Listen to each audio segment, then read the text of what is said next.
결혼한 지는 15년 정도 되었고, 저에게는 하나뿐인 아래 동서가 있습니다. 제가 정말 아끼고 소중하게 생각하는 동서인데, 얼마 전에 기막힌 일이 하나 일어나 그 이야기를 해보고 싶어서 이렇게 사연을 쓰게 되었습니다. 남편 동생, 그러니까 저에게는 도련님이죠. 도련님이 남편보다 많이 어린 늦둥이인데 젊은 아가씨랑 속도 위반을 하는 바람에 1년 반 전쯤에 좀 급하게 결혼을 했어요. 덩달아 저도 하루아침에 어린 손 아랫동서가 생기게 되었죠. 서방님은 30대 초반, 그리고 동서는 20대 후반의 어린 나이였지만 자신들의 행동에 책임지려는 모습이 기특했습니다. 흔한 젊은 사람들처럼 쉽게 아이를 지워버린다거나 포기해버리려는 생각을 하는 게 아니라 끝까지 책임지려고 하는 모습이 대견스럽기까지 했죠. 나라면 저럴 수 있었을까 하는 생각도 들었고 말입니다. 사실 평범한 20대 후반의 아가씨들 같으면 자기 치장하느라 바쁘고 놀러 다니기 좋아할 텐데 동서는 달랐어요. 결혼식도 생략하고 시집살이를 자처했습니다. 아이나 키우려면 아끼고 모아야 된다고 자기가 20대 청춘 다 바쳐 번 돈 2천만 원을 고스란히 들고 시집와서 알뜰살뜰하게 살림을 시작하더군요.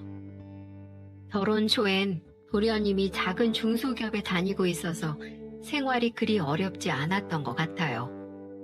200만 원 정도의 적은 월급이었지만 동서가 파트타임으로 집안 마트에서 아르바이트를 하며 어머니를 모시고 사는데 문제가 없었죠. 그런데 문제는 동서의 배가 불러올 때쯤부터였습니다. 임신 6개월 차에 접어들었을 때였어요. 결혼한 지는 채 3개월도 되지 않은 시점이었죠. 도련님이 회사 사정이 안 좋아져 일을 그만두게 되었다고 했어요. 직원들 월급 주기 힘든 상태까지 간지라 도련님은 결국 일을 그만두게 되었고 한동안은 동서가 벌어오는 수입으로 생활을 해야만 했습니다. 그런데 그 이후 도련님은 좀처럼 일할 생각을 하지 않는 거예요. 갑자기 직장을 구하는 눈높이가 높아져서는 어디 알아주지도 않는 작은 회사에는 들어갈 생각을 안 하는 겁니다. 처음에 저희는 이해를 했어요. 왜냐하면 한 번 작은 회사에서 월급도 못 받고 일을 그만둔 적이 있었던 터라 좀 더 안정적인 회사를 알아보려나 보구나 그렇게 생각하고 말았죠. 하지만 3개월, 6개월이 지나도록 계속 일을 알아보고 있다는 핑계만 대고 매일을 백수신세로 지내고 있으니 동서 마음은 하루하루 마음이 편치 않아 보였어요. 그렇다고 연세 많으신 어머님 보고 일을 하라고 할 수도 없는 노릇이고 사지 멀쩡한 도련님이 일은 안 하고 저러고 있으니 결국 동서가 가장이 될 수밖에 없었습니다. 배는 부를 대로 불러있는데 세 식구 먹고 살려니 파트타임으로는 수입이 부족할 수밖에 없었죠. 결국 동서는 집 근처 식당에 설거지 아르바이트를 나가기 시작했습니다. 아침 10시부터 저녁 10시까지 꼬박 12시간을 서서 일해야 하는 고된 일이었죠. 그런데도 동서는 불평 한마디 없었습니다. 녹초가 되어 퇴근하고도 손 하나 까딱하지 않은 도련님. 시어머니가 어질러 놓은 집 치우고 설거지하고 다음날 식사까지 챙겨 놓으면서 그렇게 열심히 살았어요. 제가 도와주려고 해도 집에 거리가 있다 보니 마음만큼 많이 도와주기는 어렵더라고요. 그래서 종종 전화로 안부를 묻고 동서 용돈과 시어머니 용돈을 조금씩 보내곤 했습니다. 동서, 요즘 많이 힘들지? 형님, 뭐 괜찮아요. 이제 예정일 얼마나 남았더라? 2달 반 정도 남았어요. 아유, 이제 배도 많이 나왔겠다. 안 그래도 사람들이 쌍둥이냐고 자꾸 물어봐요. 병원에서도 애가 좀 크다고는 하는데 벌써부터 겁나요. 형님은 형식이 어떻게 낳으셨어요? 전 벌써부터 이렇게 무서운데 정말 대단하세요. 다 닥치면 하게 되는 거지 뭐. 우리 형식이는 그나마 애가 작았어서 낳을 때 그렇게 많이 고생한 편은 아닌데 동서는 몸도 작은 사람이 애가 커서 걱정이다. 도련님은 좀 어때? 뭐 여전해요. 아유, 도련님이 얼른 정신 차리고 취직을 해야 동서가 좀 편해질 텐데 언제까지 그러고 계시려고. 나도 알아보곤 있는데 워낙 한 곳에 잘 붙어 계시질 못해서. 늘 애써주시는 거 알아요, 형님. 감사해요. 이렇게 아무리 힘들어도 말 한마디도 예쁘게 하는 천사 같은 여자였습니다. 하지만 같이 사는 도련님이나 시어머니는 그런 보석 같은 동서를 알아보지 못하는 것 같더군요. 동서 출산을 앞두고 출산용품이나 좀 사줄까 싶어서 시댁에 한번 갔다가 저는 깜짝 놀라고 말았습니다. 일주일에 하루 쉬면서 뼈 빠지게 일하는 동서를 두고 시어머니는 식당일 하는 년이라며 깎아내리고 있더군요. 아유, 우리 큰 며느리 왔어? 오느라 고생했지. 와서 좀 앉아라. 좀 쉬어. 아니에요, 어머니. 동서 고생하는데 제가 좀 도와야죠. 동서, 그만하고 잠깐 앉아. 식사 준비는 내가 할게요. 몸도 무거울 텐데 어서 여기 와서 앉아. 제가 그렇게 말을 하자 시어머니가 제지를 하시더군요. 놔둬라, 놔둬. 식당 일 하는 년이 맨날 하는 일 하는 건데 뭐 힘들다고 그러니? 직장 다니는 네가 힘들지. 우리 금쪽 같은 장손도 낳아주고 아주 복덩이야, 복덩이. 그러면서 어머니는 제 손을 잡아 끌어 기어이 소파에 앉히더군요. 동서는 너무나도 익숙하게 제게 형님, 앉아서 쉬세요. 음식 준비 끝나요. 라고 하며 다시 주방 일에 매진하더라고요. 중간에서 저는 이러지도 저러지도 못한 채 눈치만 볼 수밖에 없었습니다. 딱 봐도 오랜만에 저희 놀러 왔다고 동서가 열심히 식사를 준비한 것 같더군요. 반찬 하나하나가 어찌나 정갈하고 맛있던지 젊은 사람이 어쩜 이렇게 손맛도 좋은가 싶어 칭찬을 몇 마디 했습니다. 어휴, 동서, 어쩜 이렇게 손맛이 좋아? 자기 진짜 20대 맞아? 동서 어머님이 음식 솜씨가 좋으신가 봐. 정말 나중에 반찬 가게 해도 되겠어. 에이, 형님 부끄럽게 왜 그러세요? 아니야, 정말이야. 어쩜 이렇게 나이도 어린 사람이 재주도 많고 성실하고 배불러서 힘들 텐데 뭘 이렇게 많이 차렸어 또. 괜히 미안하게. 아니에요, 형님. 형님 오셨는데 이 정도는 해야죠. 그렇게 저는 동서랑 서로 덕담을 해주고 있는데 그 순간 또 시어머니가 태클을 거는 겁니다. 우리 큰며느리 말 예쁘게 하는 거 봐라. 윗사람이 저렇게 인덕이 좋으니 작은 애는 얼마나 복을 받은 거야 그래. 아유, 쟤는 우리 집안에 들일 물건이 아니었는데 어쩌다 들여가지고 우리 아들 백수신세로 만들고. 작은 애 너 평생 감사한 줄 알고 살아라. 형님 같은 형님 없고 나같이 마음씨 좋은 시엠이 요즘 찾아보기 힘들다.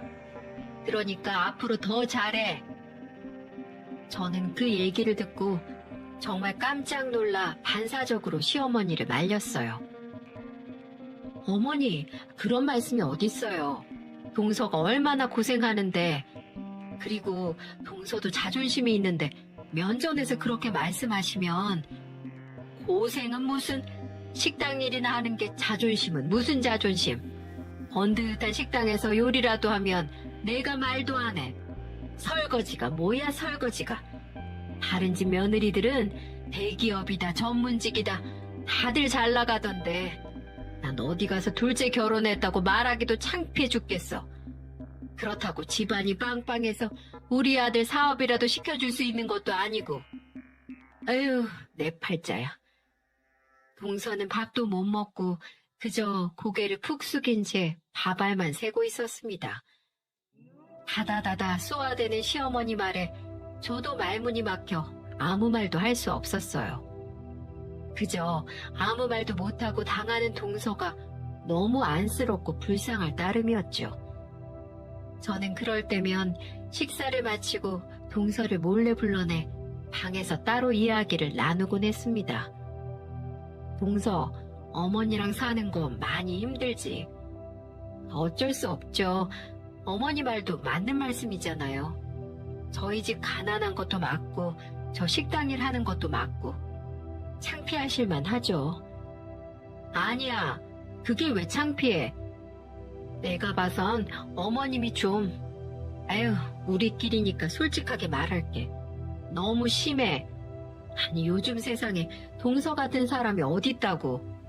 이 젊은 나이에 도련님의 어머님까지 책임지고 먹여 살리고 있는데 무슨 일이라도 하려고 노력하면 칭찬은 해주지 못할 망정.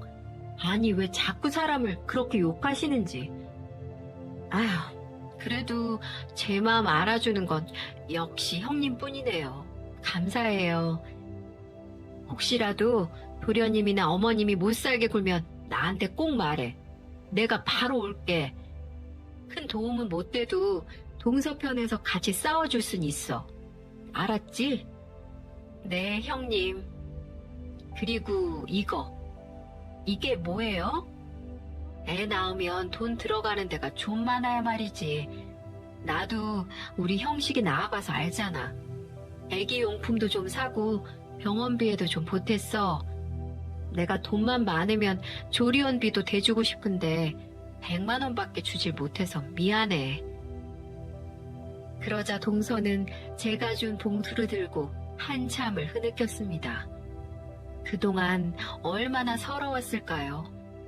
말은 못해도 얼마나 마음이 아팠을까 싶어 저도 그런 동서를 꼭 안아주었습니다.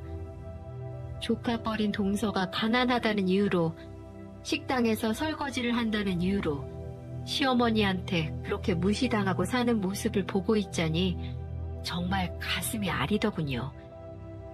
그 이후 저는 어떻게든 도련님을 취직시켜야겠다는 생각에 저희 외삼촌 회사며 아버지 친구분 회사까지 모조리 부탁을 했고 취직 자리를 만들어줬습니다. 하지만 도련님은 한 달도 채 버티지 못하고 늘 사표를 던지더군요. 이유는 단 한 가지였어요. 적성에 맞지 않다는 게 그 이유였습니다. 그 얘기를 듣고 참 어처구니가 없더군요. 요즘 세상에 적성에 꼭 맞는 일을 하는 사람이 도대체 몇이나 있을까요? 다들 어떻게든 살아보려고, 어떻게든 가정을 지키려고 적성에 맞지 않는 일을 하는 사람이 태반인데 곧 태어날 아이도 있으면서 저런 식으로 일을 그만둬 버리니 도련님에 대한 실망도 큰 것이 사실이었어요. 그 사이에 동서는 아이를 낳았습니다. 예쁜 동서 얼굴을 쏙 닮은 딸아이였죠. 아이가 태어난 그날도 시어머니와 도련님은 한결같았습니다. 동서의 고생은 전혀 알아주지 않더군요. 동서는 10시간이 넘는 진통에 기진맥진해 있는데 도련님은 병원 복도 의자에 누워 코골며 자고 있고 시어머니는 그저 아이가 도련님을 닮아 예쁘다는 말만 반복했습니다. 그마저도 이틀을 채 못 가더군요. 아유, 넌 언제까지 그렇게 누워있을래? 애 낳은 게 무슨 유세라고. 남들도 다 낳는걸. 지금 우리 집에 일할 사람이 너밖에 더 있어? 나 때는 애 낳고 그날로 밭에 나가서 고추 따고 그랬어. 허질로 누워있지 말고 빨리 일어날 생각을 해야지. 아무튼 요즘 것들은 병원비는 뭐 한두 푼이니? 네 집에서 도와줄 여력이 있는 것도 아니고 결국 우리 집 생활비에서 그 돈 다 나가는 건데 네가 이러고 병원비 축 내고 있으면 우리는 뭐 먹고 사니? 옆에서 듣던 제가 다 서럽고 기가 막히더군요. 애 낳은 지 이틀밖에 안 된 산모한테 그게 할 소리인가요? 제가 너무 화가 나서 처음으로 시어머니 앞에서 큰 소리를 냈습니다. 동서, 행여나 일찍 퇴원할 생각하지 마. 애 낳고 관리 잘못하면 정말 평생 고생한다. 병원비 필요하면 내가 좀 보탤 테니까 병원에 입원해 있는 동안만이라도 마음 편하게 있어. 조리원도 꼭 가고. 아유, 애미야. 조리원은 무슨 조리원이니? 호강에 겨워서 요강에 뭐 싸는 소리 한다더니 아들도 아니고 기집애 낳아놓고 무슨 조리원이야. 병원에 있는 건 뭐 네가 도와준다니 내가 별말 안 하겠다만 조리원은 안 된다. 절대 안 돼. 거기가 얼마나 비싼데? 그 말만 남기고 시어머니는 병실 밖으로 휙 나가버렸습니다. 시어머니가 나가고 난 뒤 동서는 또 울더군요. 그런데 평소와는 조금 달랐습니다. 평소엔 그저 주눅 들어 서럽게 우는 모습이었다면 그날은 눈에 핏발이 잔뜩 서가지고 시어머니가 떠나간 자취를 노려보더군요. 무언가를 다짐하고 있는 사람처럼 말이죠. 동서는 그리고 며칠 뒤 퇴원했습니다. 친정으로 가 2주를 겨우 쉬고 돌아와서는 곧바로 다시 식당 일을 나가더군요. 그러면 안 된다고, 더 쉬어야 된다고 제가 그렇게 말렸는데 동서는 연신 괜찮다며 고집을 부렸습니다. 출산 3주 만에 찬물에 손을 담그고 설거지를 하며 다시 일을 하는데도 시어머니나 도련님은 미안한 기색이 없었습니다. 동서가 출근하기 전에 모유 유축도 해놓고 가고 자기들 먹을 것도 다 마련해놓고 가는데 그나마도 애를 제대로 못 봐서 뻑하면 저를 부르기 일쑤였어요. 저는 시어머니와 도련님이 정말 이해되지 않았지만 동서 도와준다 생각하고 일주일에 몇 번씩 가서 조카를 봐주곤 했습니다. 애한테 얼마나 무심한지 어느 날은 애 엉덩이가 다 짓물러 있더군요. 기저귀를 하도 안 갈아준 게 이유였어요. 그래서 참다 못해 제가 한마디를 던졌습니다. 어머니, 애기 기저귀는 제때 갈아주셔야 되세요. 여기 보세요. 엉덩이가 다 짓물러져 있잖아요. 이러니까 애가 아파서 계속 칭얼거리고 우는 거예요. 아유, 뭐하러 기저귀를 잘 갈아줘? 어차피 또 싸고 그럴걸. 전현 저거 하루 종일 먹고 싸고 아주 지겨워 죽겠다. 울기만 빽빽 울어대고. 에휴, 낳을 거면 아들이라도 낳든가. 그리고 어차피 식당에서 설거지만 할 거면 애 데리고 가면 안 되나? 시끄러워서 살 수가 없어 아주. 에휴, 어머니. 아유, 몰라. 네가 좀 보던지 해라. 난 여기저기 다 쑤셔서 찜질방이나 좀 갔다 와야겠다. 그렇게 말하시고는 뒤도 안 돌아보고 밖으로 향하시더군요. 아니, 어떻게 이럴 수가 있을까요? 다른 사람 손녀도 아니고 당신 손녀면서 어떻게 이렇게 매정하게 구시는지 정말 이해할 수가 없었습니다. 저는 붉게 짓물러 있는 조카의 엉덩이에 베이비 파우더를 발라주면서 제 아들 어렸을 때를 떠올리니 눈물이 울컥 나더군요. 누가 내 자식을 이렇게 대했다면 나는 참을 수 있었을까 싶어서 말이에요. 그렇게 시어머니는 정말 갑질의 끝을 보여줬습니다. 동서가 유일하게 쉬는 일요일이 되면 있는 일거리, 없는 일거리 다 꺼내서 일부러 동서를 골리려는 것 같았어요. 쓰지도 않는 제기를 닦으라질 않나, 갑자기 이불을 빨라고 하질 않나. 동서가 저에게 전화를 해 그런 이야기를 넋두리처럼 털어놓을 때면 아무것도 해줄 수 없다는 사실에 늘 미안했죠. 시어머니에게 그러지 마시라고 한 번씩 얘기를 해도 듣질 않으시니 방법도 없었고요. 그래서 저는 계속 이러다가는 동서가 안 좋은 생각을 할까 싶어 도련님을 따로 불러내 밥을 사주며 제 생각을 얘기했습니다. 도련님, 요즘 일자리 계속 알아보고 있어요? 언제까지 이렇게 동서한테만 의지하고 사실 건데요?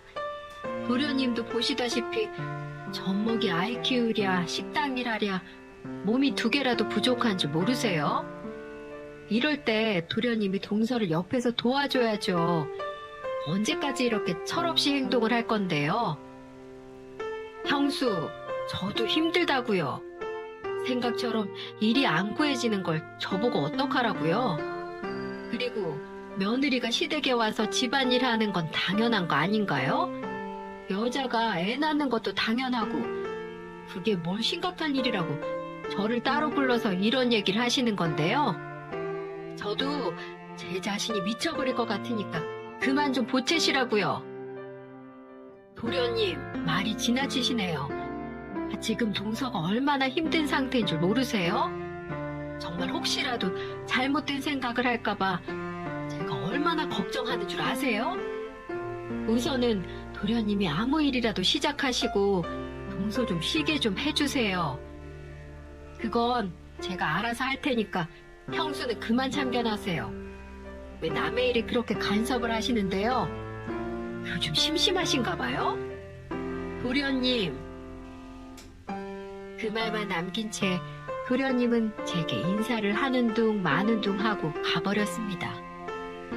정말 대화라도 해서 현재 동서 상황을 말을 해준다면 조금이라도 마음을 고쳐먹을 거라고 작은 기대를 했었는데 그런 저의 마음을 무참히 깨버리고 본인 갈 길 가더군요. 정말 결혼하기 전에는 참 순수하고 착한 도련님이었는데 왜 갑자기 이렇게 사람이 돌변했을까요? 아무리 생각을 해도 이해가 가지 않았어요. 그러던 중 일이 터졌습니다. 조카가 7개월쯤 됐을 때 일이었어요. 동서의 아버님이 갑작스러운 교통사고로 돌아가시게 된 겁니다. 연락을 받은 뒤 저와 남편은 충격을 받고 있을 동서를 생각해서 급하게 빈소로 향했죠. 장례식장에서 본 동서는 황망한 표정으로 눈이 퉁퉁 부어 주저앉아 있었고 등에는 조카가 엎여 울고 있었어요. 도련님도 그때만큼은 동서 옆에서 동서를 달래며 제법 남편다운 모습을 하고 있더군요. 그런데 문제는 시어머니였습니다. 저희와 함께 빈소에 도착한 시어머니는 도착할 때부터 표정이 안 좋으시더군요. 저는 당연히 사돈이 돌아가셨으니 애도의 마음으로 어두운 표정을 하고 계신가 보다 했는데 그게 아니었어요. 헌화를 하고 조문객 식사 자리에 앉아서는 대뜸 술부터 드시더군요. 아유, 진짜 마음에 안 들어서 원. 네? 아니, 하필이면 지금 돌아가실 게 뭐니? 쟤네 집안 찢어지게 가난한 거 모르는 것도 아니고 자식이 쟤 말고 또 있는 것도 아니고 결국 이 장례 비용도 다 우리가 책임져야 되는데 꼭 장례를 3일씩이나 해야 되니? 아니, 그리고 화장도 그래. 그냥 어디 바닷가에 뿌리면 되지. 뭘 또 납골당에 모신다고 돈을 쓴대니. 진짜 하나부터 10까지 마음에 드는 구석이라곤 하나도 없어. 저는 주변 눈치를 보며 시어머니에게 목소리를 낮추시라고 말씀드렸습니다. 어머니, 사람들이 들어요. 목소리 좀 낮추세요. 내가 뭐 잘못 말했니? 사실이 그렇잖아, 사실이. 어머니, 아무리 그래도 장례식장인데 동서 생각도 좀 해주셔야죠. 지까지 걸 뭘 생각하고 말고야. 야, 둘째야. 시어머니는 조문객들을 맞이하고 있는 동서를 굳이 큰 소리로 부르시더군요. 네, 어머니 부르셨어요? 예, 어차피 장례식 할 거면 좀 싸고 맛있는데 좀 고르지. 육개장 맛이 이게 뭐니? 싸구려 맛이잖아. 아유, 됐다. 가서 편육이나 좀 가져와봐. 먹을 거라곤 그것밖에 없네. 동서는 작게 한숨을 푹 쉬더니 곧 사라졌습니다. 그리고는 양손에 편육 접시를 들고 다시 나타났죠. 여기요. 그러자 시어머니는 동서가 가져온 편육을 한 입 먹더니 동서 상복에 휙 던지는 게 아니겠어요? 아유, 맛없어. 사람 없다고 아무거나 막 갖다 둔 거야? 아무리 손님이 없어도 그렇지. 아유, 너희 어머니는 도대체 어떻게 사셨길래 남편이 죽었다는데 손님이 이렇게 없니? 이래가지고 부주금이나 들어오겠어? 부조금이라도 들어와야 장례 비용이 좀 줄 텐데 이래가지고는 우리 집이 온팡 다 뒤집어 쓰게 생겼잖아.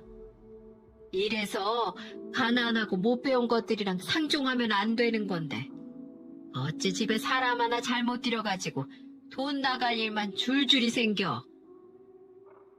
그러더니 시어머니는 벌떡 일어나 화장실로 향했습니다. 그리고 잠시 후 돌아왔고 그때까지 바닥을 보며 주먹을 부들부들 떨던 동서는 갑자기 시어머니를 불러 세웠습니다. 그리고 시어머니가 동서 쪽으로 고개를 돌리자마자 동서의 팔이 풀스윙 하더군요. 시어머니의 고개는 반대쪽으로 돌아갔고 얼굴은 곧 붉게 달아올랐습니다. 너 인연 지금 뭐 하는 거야? 놀란 시어머니가 얼굴을 부여잡고 동서에게 소리쳤어요. 저와 남편 그리고 도련님은 깜짝 놀라 눈을 꿈뻑이며 바라볼 뿐이었죠. 지금까지 당하고 살아준 건 우리 애기 때문이었어요. 그래도 어떻게든 가족은 지켜야 하니까 아빠 없는 자식 만들고 싶지 않아서 애 할머니니까 그래도 예의는 지켜야지 끝까지 참아야지 했어요. 근데 이제는 도저히 안 되겠네요. 뭐야? 뭐가 안 돼? 인연이 지금 뭐라고 씨부리는 거야? 식당에서 설거지나 하는 천한년이 어디를 감히? 네, 저 식당에서 설거지나 하는 천한 기집애 맞아요. 근데 그 천한 일에서 번 돈으로 당신이 그동안 먹고 사셨거든요? 그 잘난 당신 아들 백수 건달되고 일은 안 하고 게임에만 미쳐 사는 동안 제가 만삭으로 불러오른 배 부여잡고 하루에 12시간씩 서서 설거지하면서 그렇게 번 돈으로 먹고 살았다고요. 그럼 최소한 고마워는 못해도 미안해야 되는 거 아닌가요? 미안하기는 뭐가 미안해. 자식이 돼가지고 부모 먹여 살리는 거 당연한 거지. 뭐 대단한 일 했다고 공치사를 바래? 그래요? 네, 알겠어요. 그럼 그 하찮은 일 저는 더 이상 안 할 테니까 어디 둘이 잘 먹고 잘 살아보세요. 형님도 저 좀 도와주세요. 도와주실 거죠? 갑작스럽게 모든 시선이 저에게 쏠렸어요. 저는 당황했지만 이내 마음을 굳게 먹고 대답했죠. 동서. 난 동서 편이야. 아니, 얘 큰애야. 어머니, 제가 몇 번이나 말씀드렸잖아요. 동서만한 사람 없다고. 동서 진짜 고생 많이 했어요. 저렇게 젊은 사람이 굳은 일 마다하지 않고 도련님이랑 어머니 먹여 살리려고 가장 노력까지 했는데 어머님이 너무하셨어요. 저도 당분간은 어머니 도와드릴 생각 없어요. 죄송해요. 그러자 시어머니는 갑자기 뒷목을 잡더군요. 동서는 그런 시어머니를 장례식장 밖으로 끌어내며 소리쳤습니다. 두 번 다시 그 집안에 돈 갖다 바칠 일 없으니까 당장 가세요. 가서 집을 팔든 장기를 팔든 알아서 먹고 사세요. 그렇게 하찮고 천한 저는 빠져드릴 테니까요. 그리고는 상주로 서 있던 도련님까지 내쫓아 버리더군요. 시어머니는 저를 붙잡고 곡소리를 내며 저게 어떻게 저럴 수 있냐며 매달렸지만 저는 그런 시어머니를 슬쩍슬쩍 피했습니다. 동서의 마음이 충분히 이해가 갔으니까요. 그리고 다시 장례식장으로 들어가려는 도련님을 말렸어요.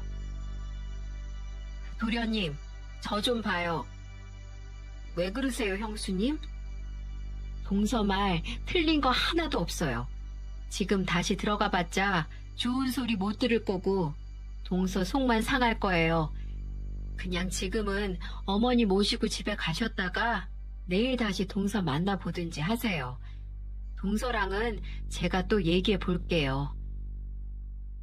그렇게 도련님과 시어머니를 제 남편 차에 태워 함께 서울로 올라갔습니다. 그리고 전 집으로 돌아와 도련님에게 장문의 문자 한 통을 보냈죠. 지금 동서 옆에는 누구보다 도련님 역할이 중요하다. 한 가정의 가장의 무게가 무거운 건 알지만 지금껏 동서가 시댁에 했던 걸 생각해봐라.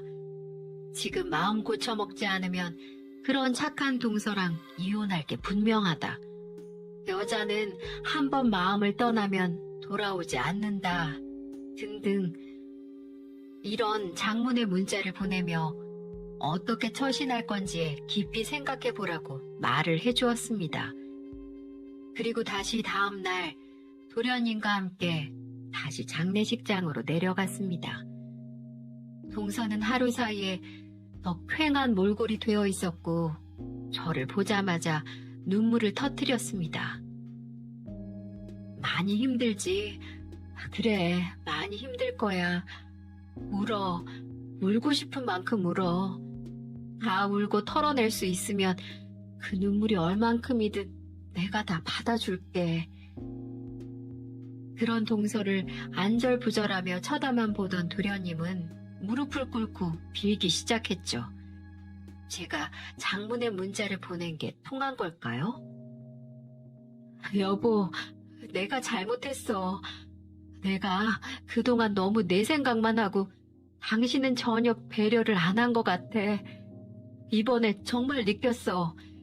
장례식장에서 울고 있는 당신의 모습을 보니까 나 정말 나쁜 놈이더라. 정말 미안해. 그러자 동서 역시 눈물을 그치고 대화를 이어나가더군요. 저는 두 사람이 편하게 이야기할 수 있도록 조카를 데리고 잠시 자리를 피해 주었어요.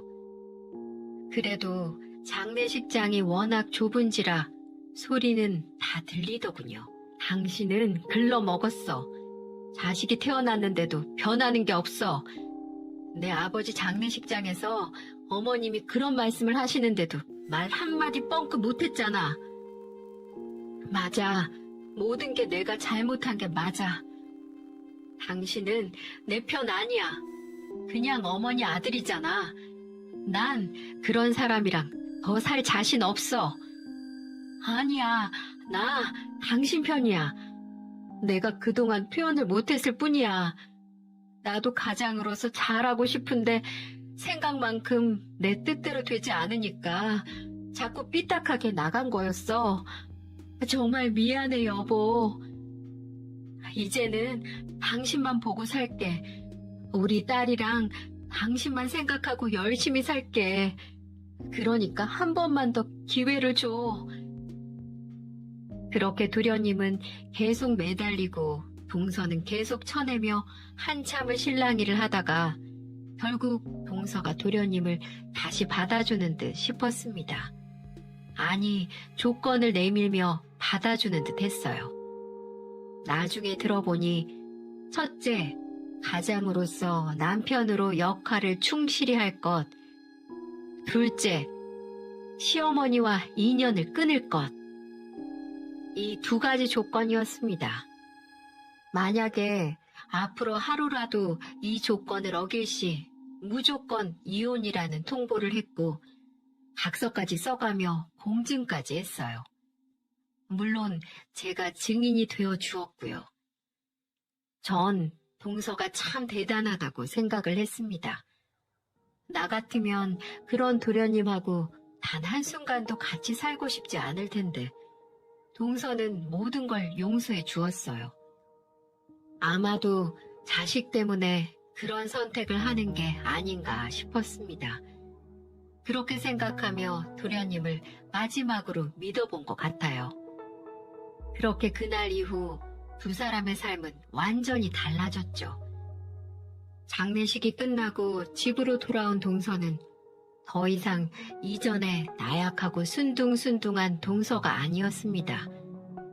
걱정스런 마음에 따라갔다가 동서의 새로운 모습을 보게 됐어요. 네가 웬일이니? 아주 안 볼 사람처럼 굴더니. 그치? 너 같은 게 뭐 우리 집 아니면 어딜 가겠니? 착각하지 마세요. 그쪽 보러 온 거 아니니까. 뭐? 그쪽? 한 달 안에 분가해서 살 테니까 그렇게 아세요. 지하방이든 옥탑방이든 구해서 나갈 겁니다. 마침 아빠 보험금이 나와서 다행히 저희 세 식구 살 집은 구할 수 있을 것 같아요. 아, 그래? 보험금 받았어? 아니, 얼마나 받았니? 얘는 왜 그걸 지금 얘기해? 그 와중에도 시어머니는 분위기를 파악하지 못하고 사돈 어른 보험금에 눈독을 들이더군요. 당신한테 줄 돈 단 한 푼도 없으니까 착각하지 마시고 그래도 예정이 있으니까 한 달 동안 밥은 먹게 해드릴게요. 대신 그 이후엔 10원 한 장도 이 집구석에 흘러들어오지 못하게 할 겁니다. 천한 식당 일을 하는 며느리 손으로 호의호식할 생각 마시고 폐지를 줬든 어디 남의 집 파출부를 하든 알아서 하세요. 시어머니는 열이 받았는지 동서 뺨을 후려치려고 손을 들었고 동서는 그 손을 턱 하고 드라마처럼 막아냈습니다. 시어머니 얼굴이 얼마나 울그락불그락해지던지 정말 볼만하더군요. 저는 속으로 동서를 응원했습니다. 사람 귀한 줄 모르는 시어머니는 호되게 당해봐야 한다고 생각했거든요. 그 후 동서는 진짜로 분가를 했고 시어머니의 생활비를 모조리 끊어버렸습니다. 시어머니는 저희에게 손을 벌렸지만 저희도 거부했죠. 동서의 간곡한 부탁이 있었기도 했고 저 역시 시어머니의 못된 버릇을 고쳐야 된다는 생각에 동의했기 때문에 단 한 푼도 들이지 않았습니다.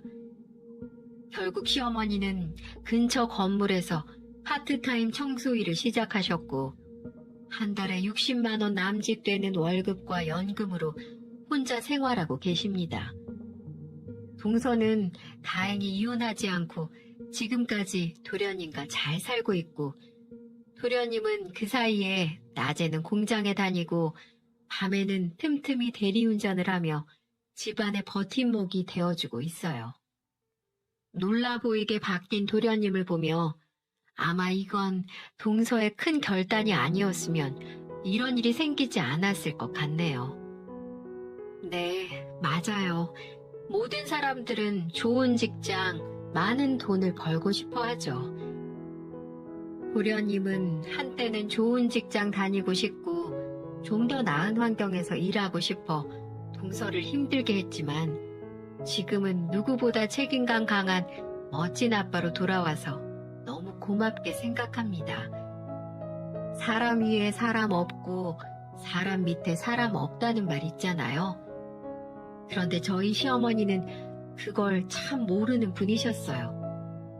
정작 자기는 돈 한 푼 못 벌고 며느리가 벌어온 돈으로 먹고 살면서 열심히 사는 젊은 며느리 응원해주지는 못할 망정 식당 설거지한다고 구박을 하다니요. 인과응보 제대로 당했다고 생각합니다.